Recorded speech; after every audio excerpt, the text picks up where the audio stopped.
Ini adalah proses cara memakan sumsum tulang dari sapi. Makanannya enak tapi harus penuh perjuangan.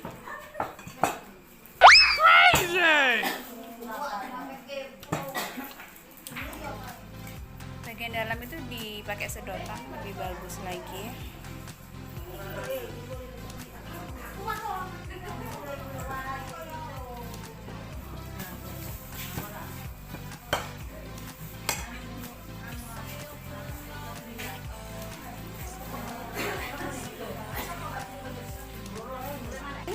Penampakannya ini jadi rebutan ya, ini favorit asam-asam balungan itu nikmat guys, sobat besti.